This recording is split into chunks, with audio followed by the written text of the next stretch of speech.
मैं हूं आपके साथ अजीत श्रीवास्तव और आप देख रहे हैं द हैप्पीनेस चैनल। जब गरुड़ ने काकभुशुंडी से पूछा कि संसार का सबसे बड़ा दुख क्या है, तो उन्होंने गरुड़ को उत्तर दिया कि नहीं दरिद्र सम दुख जग माही, संत मिलन सम सुख जगत नाही।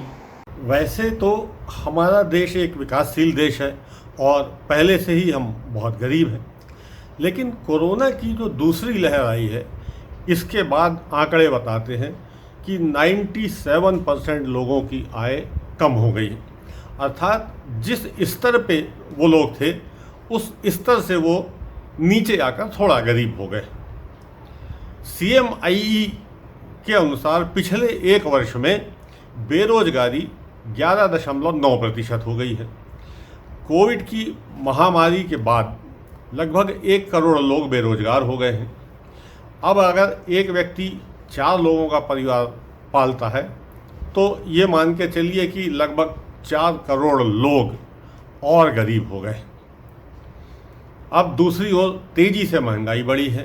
पेट्रोल, डीजल, तेल, खाद्यान्न, कोई सा भी क्षेत्र ले लें, जो लोग गरीबी रेखा से थोड़ा ऊपर थे वो महंगाई की मार से गरीबी की रेखा से नीचे पहुंच गए हैं। इतनी बड़ी संख्या में महामारी की लोगों की गरीबी की केवल कल्पना की जा सकती है। उधर राम राज्य की चर्चा करते हुए तुलसीदास जी लिखते हैं, रामचंद्र जी के राज्य में ना तो कोई दुखी था और ना ही कोई गरीब हुआ करता था। हम एक राजा थे, ऐसा कुछ नहीं था कि उनके पास कोई जादू था, उनने कोई मंत्र पढ़ दिया और लोगों की गरीबी दूर कर दी। तुलसीदास जी ये कह रहे हैं, एक राजा के रूप में उनका राजकाज करने का तरीका, उनकी योजनाएं, उनका प्रशासन इतना अच्छा था कि दुनिया का सबसे बड़ा दुख गरीबी किसी को नहीं था। इसके अतिरिक्त अन्य भौतिक कारणों से भी उनकी प्रजा दुखी नहीं थी। आगे तुलसीदास जी लिखते हैं, अल्प मृत्यु नहीं कविनऊ पीड़ा, सब सुंदर सब निरुज शरीर। हर व्यक्ति स्वस्थ और निरोग है। स्पष्ट है उनके राज्य में ना कोई भूखा सोता था, ना कोई कुपोषित है। कृषि और स्वास्थ्य विभाग कितनी कुशलता से काम कर रहे होंगे। कोई बाल मृत्यु नहीं है, अर्थात महिला बाल विकास विभाग भी पूरी कुशलता के साथ कार्य कर रहा है।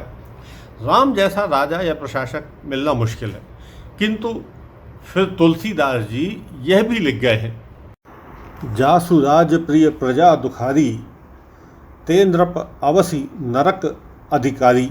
अर्थात जिस राजा के राज्य में प्रजा दुखी रहती है वह सीधे नरक को जाती है। तुलसीदास जी के कथनों से ऐसा लगता है कि वे राजधर्म के बारे में रामचंद्र के राजकाज का वर्णन करते हुए यह भी बता रहे हैं कि भले ही आप राम की तरह सरकार न चला सकें, किंतु सरकार कम से कम ऐसी चलनी चाहिए कि प्रजा दुखी न हो, अन्यथा राजा नरक भेजे जाने का अधिकारी होता है। अब आश्चर्य यह है कि तुलसीदास जी ने ऐसा कहीं नहीं लिखा है कि मनुष्य की गरीबी उसके आलस्य, कामचोरी या पूर्व जन्मों के कुकर्मों का फल है।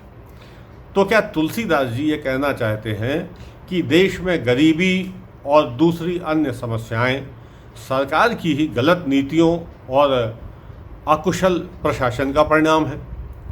आप क्या सोचते हैं? आपके क्या विचार हैं? चाहे तो कमेंट बॉक्स में लिख दीजिए या मुझे मेल भी कर सकते हैं। आपके विचार और कमेंट्स मेरे लिए बहुत आवश्यक है, क्योंकि तभी हम इन सारी बातों पर विचार करके कोई निष्कर्ष निकालेंगे और इस निष्कर्ष के साथ अगले वीडियो को आपके साथ शेयर करेंगे। आपसे अनुरोध है, जितना भी हो सके वीडियो को शेयर करें ताकि अधिक से अधिक लोगों का फीडबैक मुझे मिल सके। धन्यवाद, फिर मिलेंगे।